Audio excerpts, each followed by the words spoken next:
Oh, the mighty I am presence that I am. In the name of the mighty I am presence, I seek to be your own. I wish now to dedicate this time to healing, enlightenment, to learning and growing according to the divine plan of Cindy's beloved soul.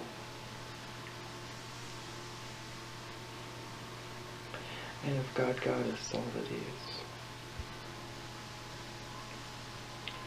We welcome now our guides and master teachers and the angelic beings of light. We welcome the Pleiadian emissaries of light to assist in the healing and divine alignment. We ask that the interdimensional cone of light be brought in to assist us in vehicle alignment and clearing.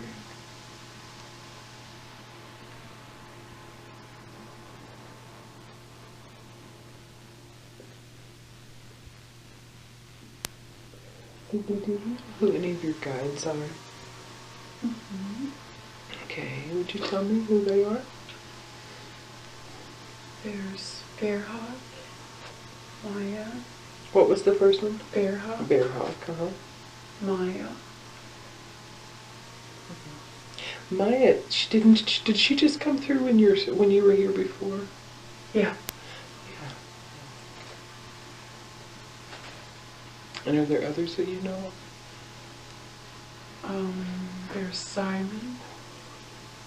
Mm-hmm.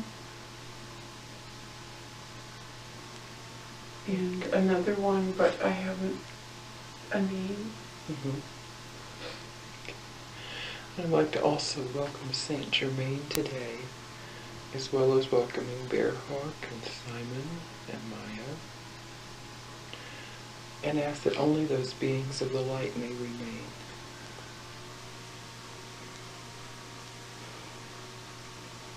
I also welcome Mother Mary and the Sisterhood of the Ray of the Ascended Christ.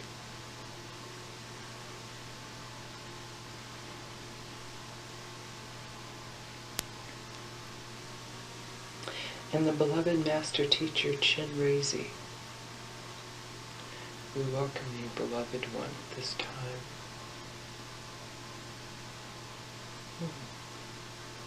You ever heard of the 7 rays?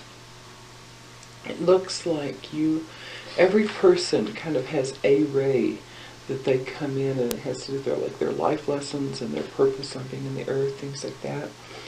It looks like you're a green ray person. Green ray.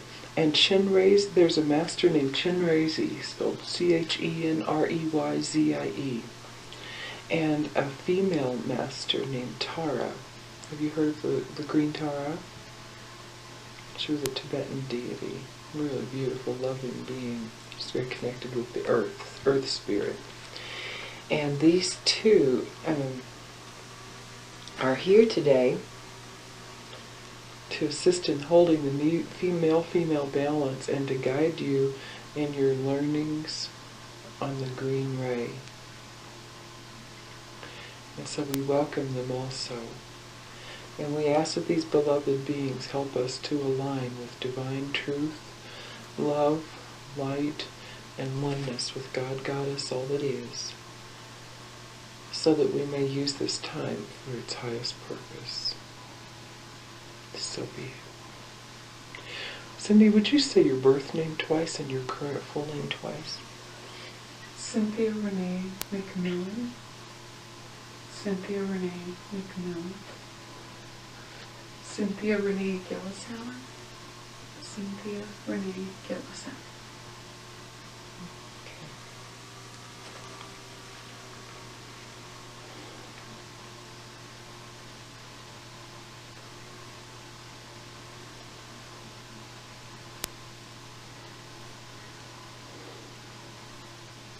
This Is it okay if we just kind of start with what's lit up and we can get to questions later on in the day? Or late, maybe even later in this session, but there's some things that we need to deal with immediately. What I'm seeing is some energy. There's like a hole in your heart chakra.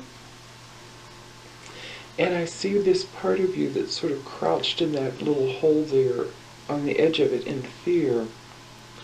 And that it's a hole that has kind of like connected you with the lower astral planes. And it's a lot of what your panic attacks and fear are about, because this hole actually creates an access into what we might call like do you know what the lower astral planes are?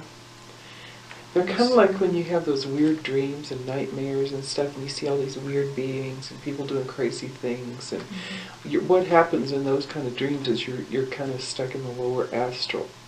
And as opposed to like a higher plane that's based on light and consciousness. When we did regression, we got to some of that. Okay. Well, you've got some of that lit up right now. And it's connected with... did something happen when you were young that your heart chakra cord with your mother suddenly got taken out, like yanked out? Did you and your mother ever have something happen where there was like this, where she just kind of like withdrew from you in an angry way? Often. Did she have that habit? Yeah. Like her way of punishing you was to sort of like just pull herself back from you completely. You're bothering me, you're a burden, get away. And she just... And you'd feel an energy thing where your body would even feel kind of off when she would do that. Yeah.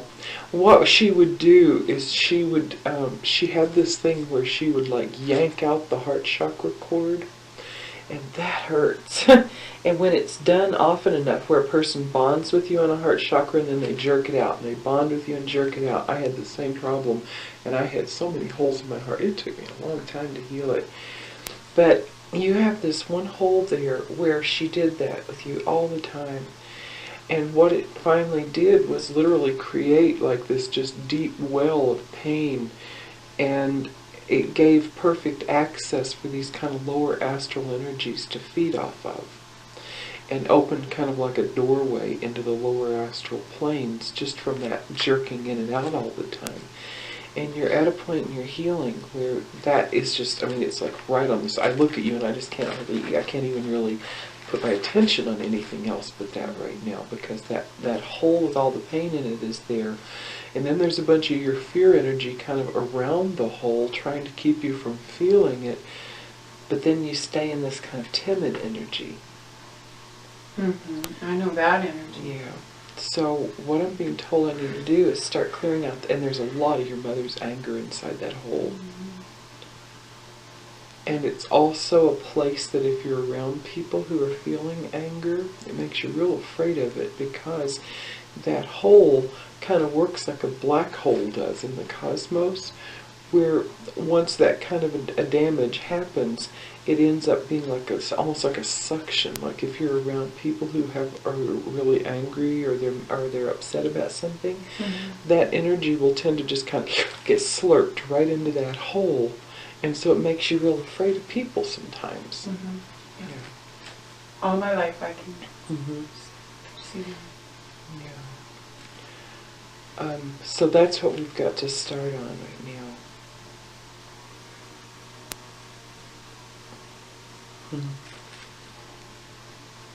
That part of you that actually looked like a little miniature self, and she was just totally frantic. She was like sitting on that hole, and as soon as I started talking about it, at first she got like real protective, like, oh my God, you can't touch this, it's too painful.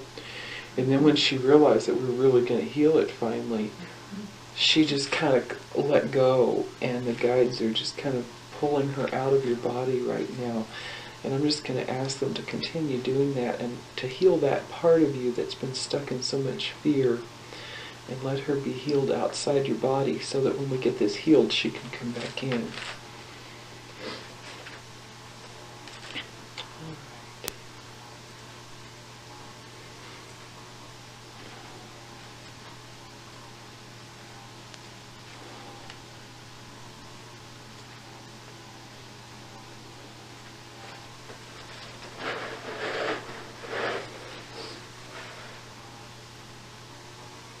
Well, your mother just looks like she was in panic most of the time on some levels. She still is. Yeah. She just looks so unhappy. Like there was never any place she could escape to. You know, like how it just looks like most of her life she was looking for an escape. Yeah. You know. She used to say, "I wish I liked to drink too." Hmm? Because she used to say, "I wish I liked to drink." She wished you liked to drink. That she did, because she didn't really like to drink. You know, So that way she could just get away. Yeah, her whole mode was escape. She really is. She's kind of stuck in that place of like she really just doesn't want to even exist. But it's like there's no way to get away from yourself, you know. Or you might go into other planes or whatever, but you're still there with you and your problems. And the more a person does that, the worse the problems get.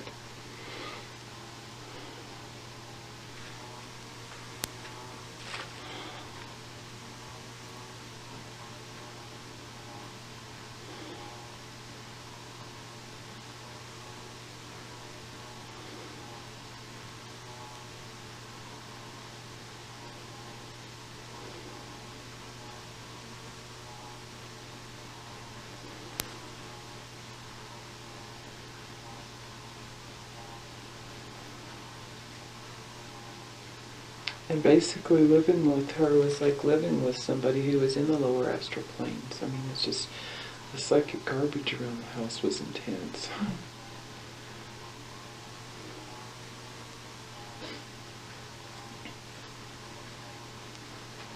And Dad had a lot too. He was really hurt. Your dad's stuff is kind of like in the back of your heart that I'm looking at. Your mother's is right in the front.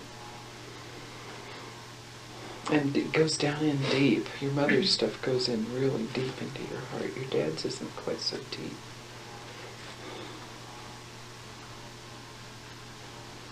Just say your name and then your mom's name. My married name?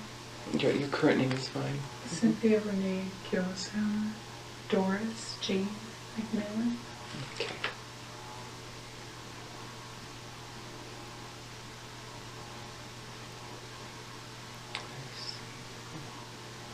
This energy goes from your heart down into your third chakra too.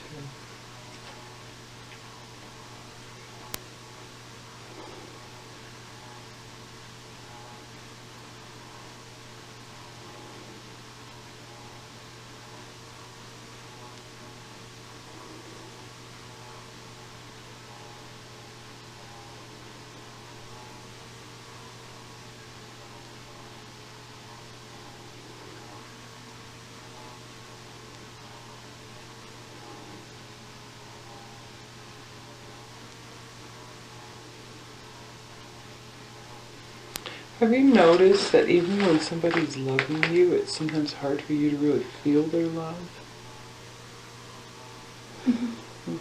That's the other result it's had. It's like it creates this energy in your heart chakra where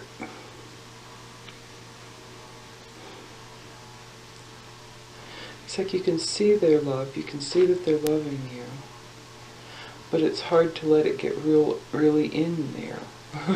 So you can feel it, you know?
sorry to be so silent. It's just that it's kind of, what I'm working on is like way deep healing. And just have to pay attention. How are you doing? Not so nauseated.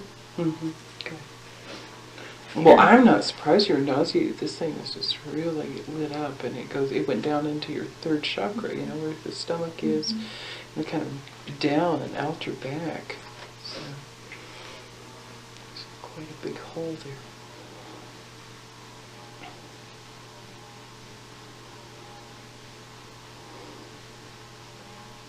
It's like every time I want to come here, something tries to stop me. Mm.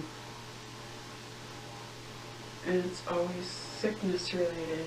Mm-hmm.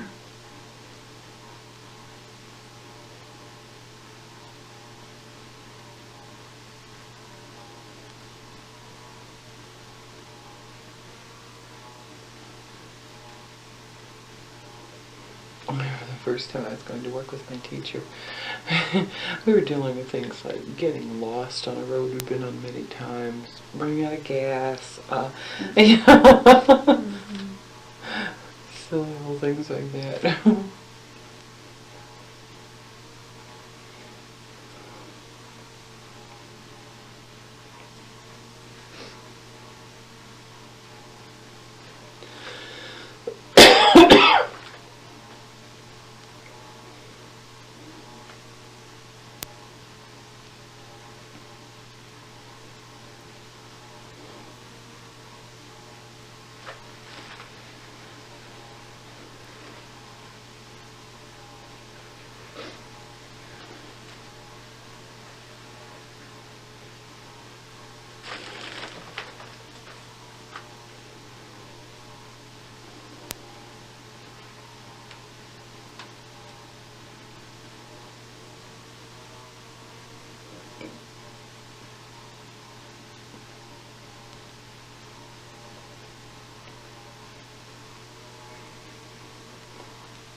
I'm going to want to check this hole when we come back together again later in the day, so if I forget, if you could try to remind me when we start the second session with you later on in the day. I need to check this and make sure how it's doing, because I'm going to see if I can get it all sealed up and then surround it with healing energies, but I'm going to need to just find out later if it's holding, or if there's, because it's such a deep hole, it's just, it's hard to tell for sure. Getting it all.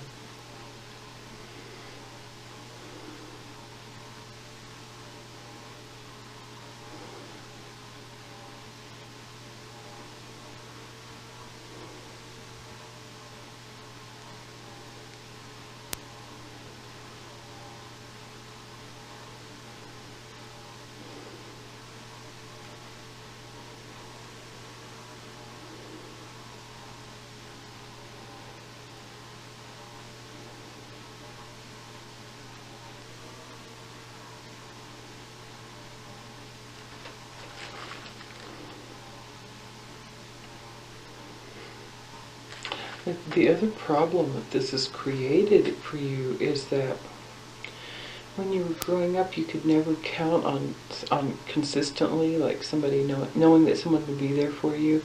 You could never count on whether someone was going to be loving you one minute, hating you the next, you know. And it's created this thing in your life where even when someone is there in an ongoing, consistent way, it's hard for you to register that consistency. Do you know what I mean? Mm-hmm.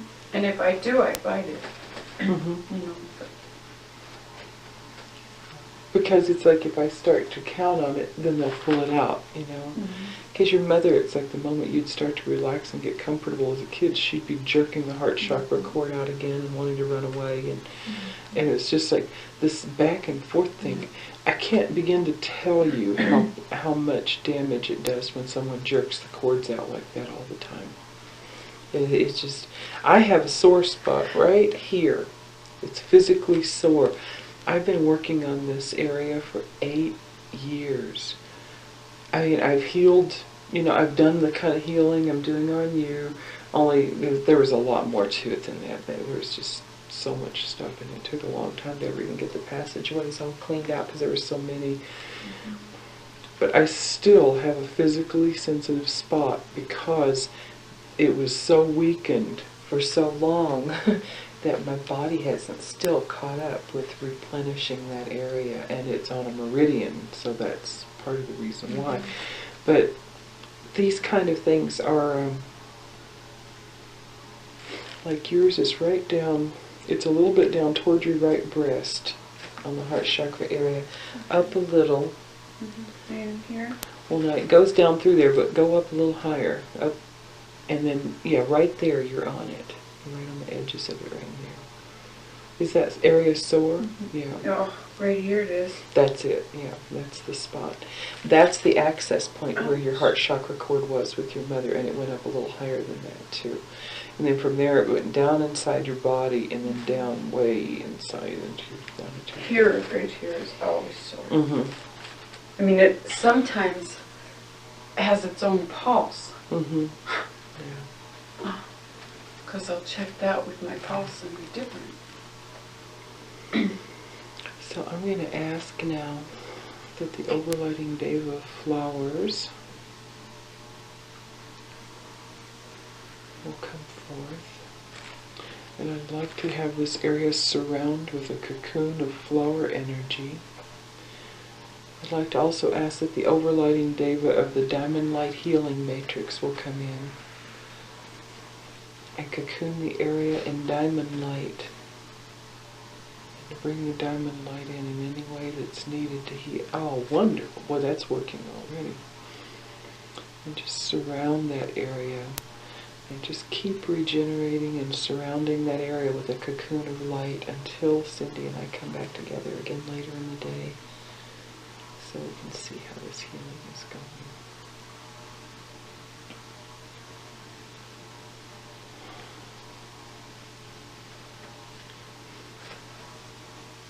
Do you have a sister? No. There's another female involved in this, I think. Say your mom's name again. Doris Jane McMillan. And her mother's name? Olga. That's not her. There's another female involved in this. Anne Graham.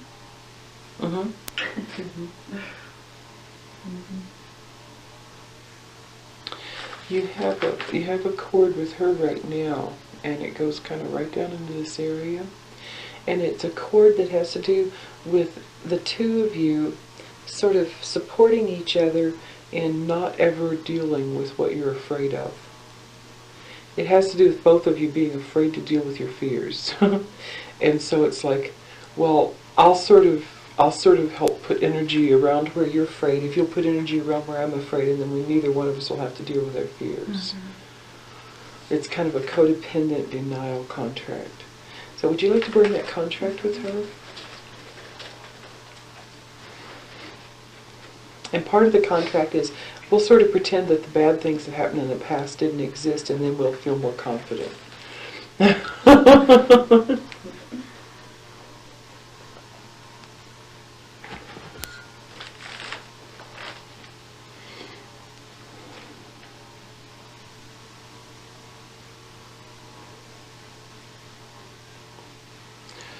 Another part of the contract is, and we'll feel sorry for each other, and then that'll make us somehow that pity never really helps anybody, you know.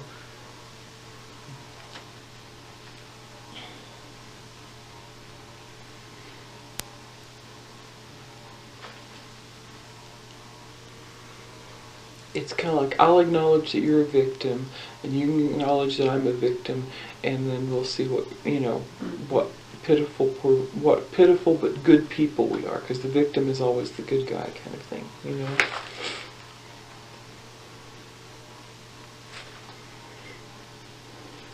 Did you have kind of a codependent friendship with her? Oh yeah, 12 years. She threw me into treatment. I threw her into treatment.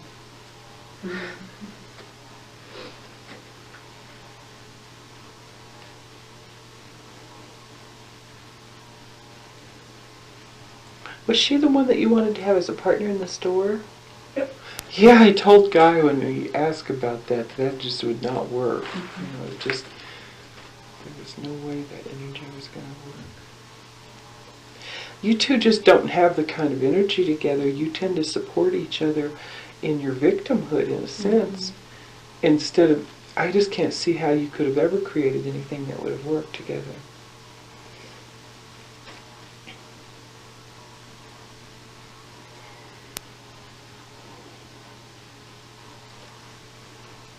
You know, I can see that there's a genuine friendship and love between you two.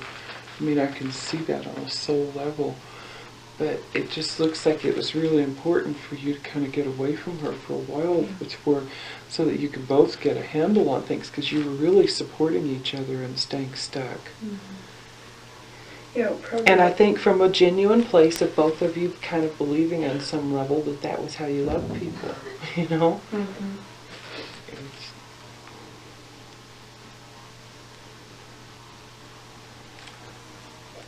What were you going to say? It wasn't probably till last year that I recognized that. And she's really bright and really, she's just a Leo, you know, and she's always in the forefront. And it wasn't until a year ago I saw how she used that on me to keep me almost done with my dish. She's not mean, but she just, she has this thing about how people have to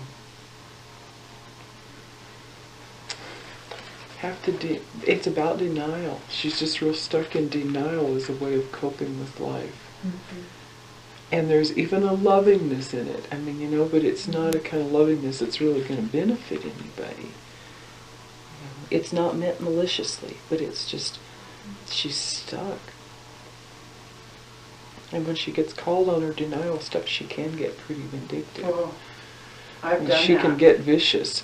And I can see how there's some of the anger mixed in with this too, about where she's gotten real angry at you for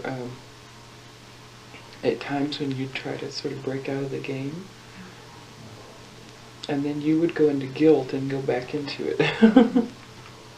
Yeah, there was a 9-month period where I wrote her a letter and I said, I can't do this anymore.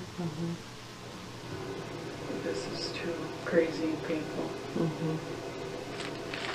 Yeah, you've got a lot going on in your etheric body where she's concerned, and I've been told I've got to get all that out too. And the only reason we came back together was Ken was dying. He was diagnosed with leukemia. Is that her husband? Yeah. He just died.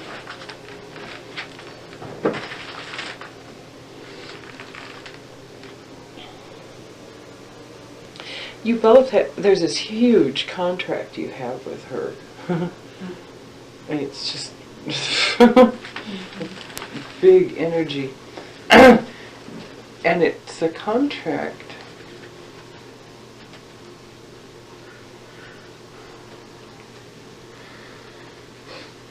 to be a mother to each other. But it doesn't include really ever healing it. It means that you kind of validate each other, you know. If you're going through a hard time, she'll tell you what a good person you are to go through it. It doesn't really include healing it. The only way it heals it is that there is a loyalty. And the loyalty in the friendship did do some healing, you know. But then the other parts just keep so much denial in place. But it is a contract to be there as a mother for each other and meet each other's needs. But a lot of what you both perceived as the need was to suppress as much of the emotional energy as possible, you know? Do you know what I mean? Yeah. So you need to burn this mother contract with her. Did she have a real hard time with her mother too? Her mother? Yeah. Crazy. Yeah. I mean, you both just, it's like, when you came together, it's like, oh, you've got the same problems I do. Well, let's be there for each other and But the way, it's like some of the ways you were there for each other were just keeping the problem suppressed instead of really healing it. I see that. So do you want to burn that mother contract?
Now say your name and your mother's name, and then her name.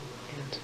Cynthia Renee Gillishammer, Doris Jane McMillan, Anne Elizabeth Graham.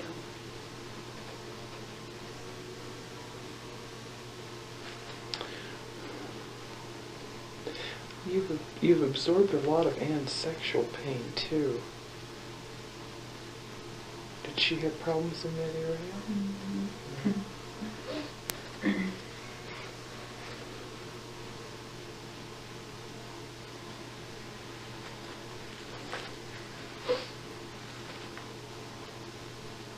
Yeah.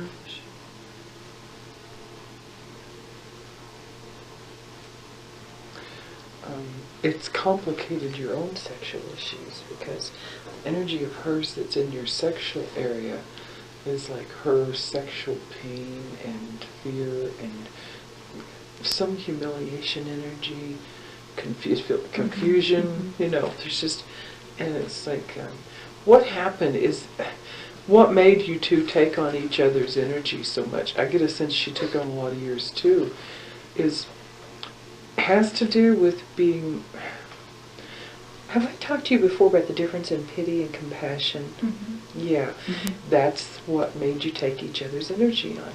Your relationship was based on feeling sorry for each other and kind of sympathizing with each other, but not from that place of compassion and detachment and, oh, I can see what you're learning from this, and you know I need to be really sensitive to you right now, but I really encourage you to go through those emotions. Compassion can do that.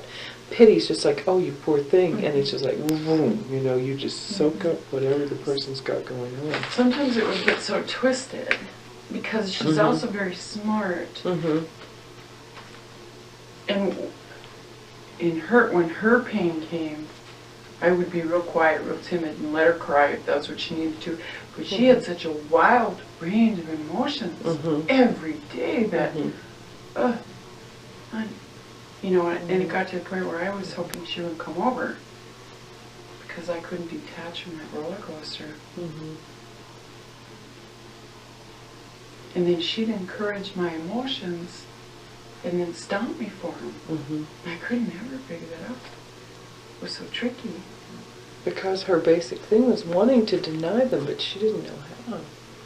The only emotions she could really deal with were the ones that had to do with being a victim, that would make her feel like a good person, you know.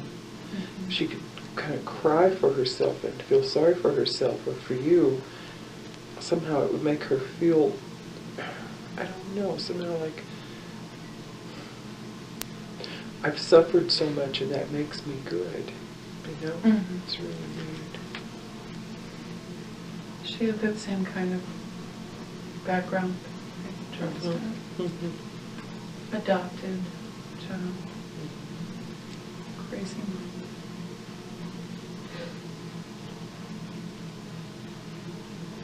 Were you adopted? She must think so. No, I wish I were back then. What happened to your foster daughter that you took on back in North Dakota? Did it just not work? The one you talked to? Mm-hmm. Yeah, she is back in school. And she's getting married. Uh-huh.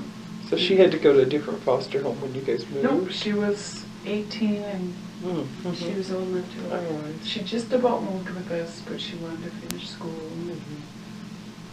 And I'm glad she stayed there. So she wants to come here on her honeymoon. Oh, neat.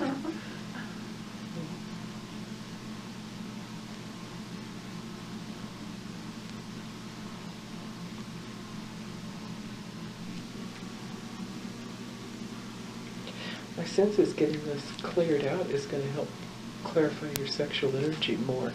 I mean, I know you've already been healing that some, but I think it's going to make it a little easier.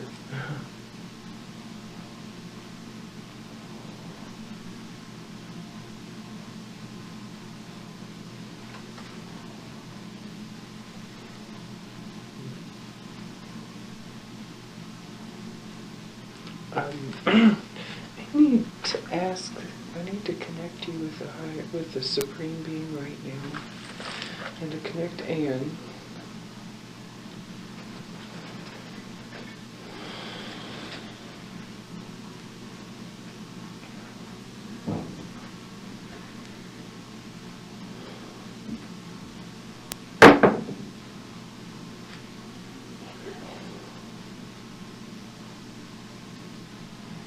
I'd like to ask the Supreme Being of Light as it connects with you. If you could do a healing between these two and return as much of Cindy's energy to her that Anne has taken, and return Anne's energy to Anne. And I would also like to ask if a guide can be assigned to work with them at the pace that's appropriate to help pull back all of Cindy's energy that she needs to have for herself that's been given away to Anne and to her mother. And hook your mother up in this also. And your father.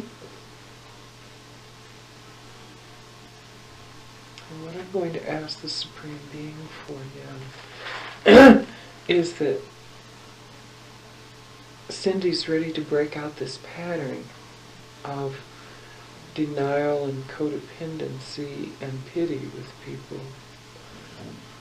And we would like to have a guide assigned that would help in each of these relationships to pull her energy back that has been drained by these people. And also to give any of their energy back that she's still carrying. And we're asking that you work with them in the way and at the pace that would serve their highest good. We ask that these energies that are being pulled back be neutralized outside the body before return to each person.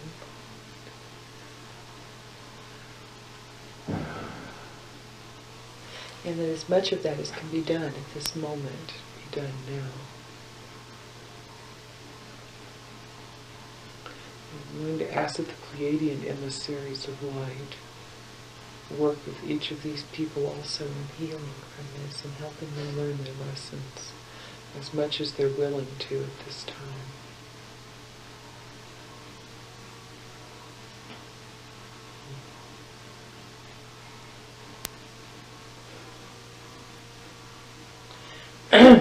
What happens, Cindy, is when people have been exchanging a lot of energy for a long time, like if I just go in and like pull all your energy back from her, it could really traumatize her, make her sick or something like that. And since she's not here to work with me, where I can help heal it and stuff, I just can't do it that way. So as much of your energy as can be pulled back is being pulled back right now. But it looks like it's going to take about 6 weeks for this shift to happen completely. But what the guides will be doing is kind of working with you guys, mostly in your sleep, to help make psychic separations more. And because you've had a lot of energy drained by these people too.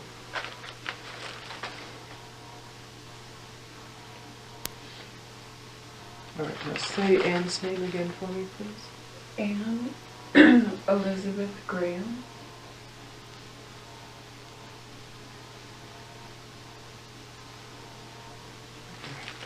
There's still a little bit of stuff in your brain area I need to clean out.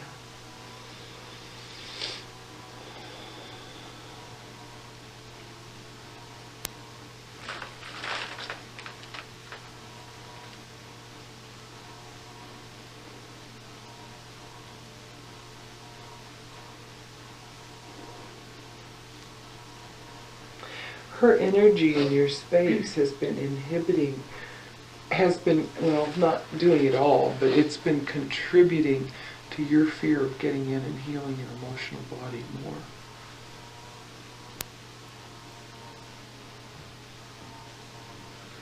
Yeah, heaven forbid.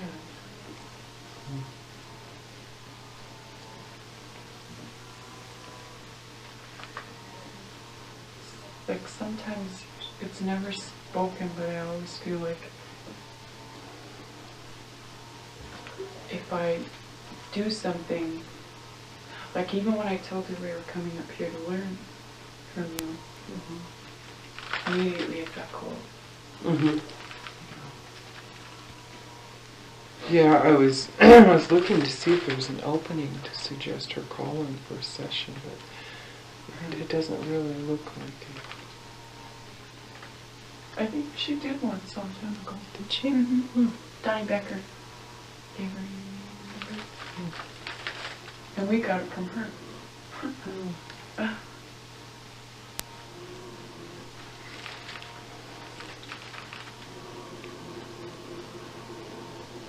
Well, my sense is that maybe, I don't know, I just get a sense that she's not willing to take it to a deeper level right yet, you know.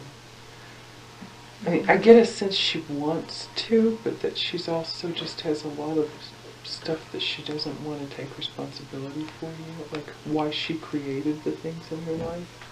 But she speaks as if she has. Do you know what I mean? It's like the trickster. And it's like she's done so much, and that I should be learning from her. Do you know how the game is?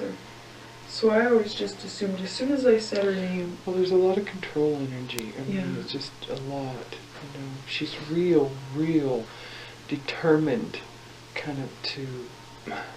It's not because she's a bad person, it's just the way she learned to survive in an impossible situation was to make things be a certain way and then to not deviate from it, and then she could feel safe. At least even if you create an unhealthy consistency, if you know there's a consistency, somehow it can keep you feeling in control and normal. And that's what she's done. So she just kind of has to keep people around her always agreeing with her too, so that it doesn't shake up her reality too much, which she feels could make her feel crazy. You know. And when you disagree with her, hang on. Yeah. Because you're going to go for a struggle there. Even if it's just a simple opinion, it doesn't matter if you're right or wrong. I know. See, she's just not someone who can understand people having differences without it being totally threatening. That's why I was so surprised she married who she married. Because he said it like it was, and he was just as stubborn as she was. Well, they're probably good mirrors for each other. Well, if she ever has a point where when you're talking to her, it feels like she's kind of like given up the fight, and is if she ever comes to the place where it's just like, God, I just don't know what to do next. I feel totally stuck, and I know there's some things I've got to do, and I don't know how to do it. If she ever gets to that place, you might suggest that she give me a call if she's open to it. But really, that's the only place she could come from that I can help her. So that would be your clue. Otherwise, I just wouldn't even try. You know. Let's say her name once more. And Elizabeth Graham.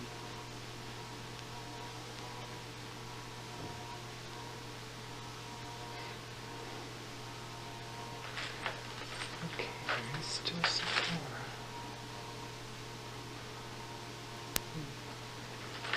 I knew we'd come to this point. Did you? There's a cord in the back of your throat, just below your throat area in the back, too.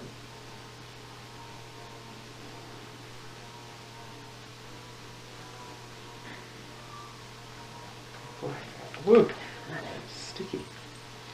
Makes my fingers feel weird. Fork on it. I'm having trouble getting this one out.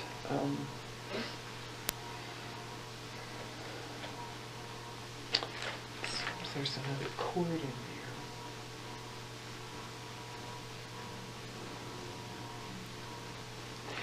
there. It's a contract to agree with her.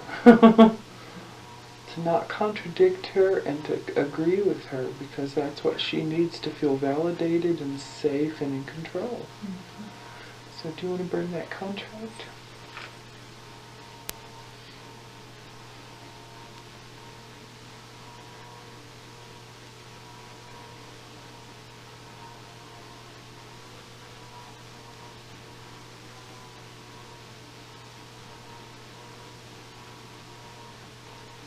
She really needs to work with a really good therapist.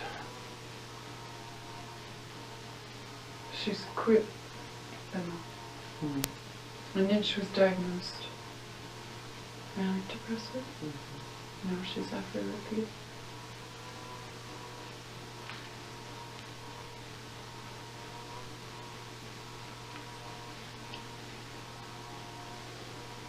There's some programming holding this cord in place too. It's like, I don't know if you've ever run into this or not, but when you pull a cord out and it just suctions right back in and you can't get it out. Mm-hmm. Yeah, I can't get this cord out, and there's some programming there.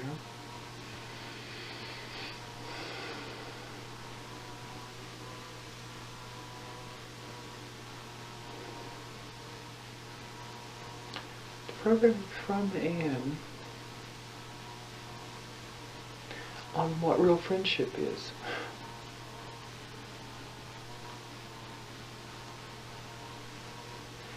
And it includes, you know, there is a good thing about looking at people in such a way as seeing them as a higher being and all this in order to validate. But this one is a kind of like a good friend always validates you and never contradicts you in any way. A good friend is always there for you no matter what. Even if something's going on in your own life, you drop it to be there for them. It's very conditional stuff, you know.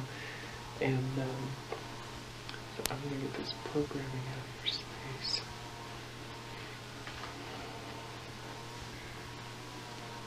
Are you in my throat? Hmm? You around my throat? Yeah, it comes down into your heart chakra and goes up through the back. Your back of your throat's where the cord is. It goes right in here. Mm-hmm. You know where that vertebra kind of sticks out right at the base of the neck? The cord's right in that area.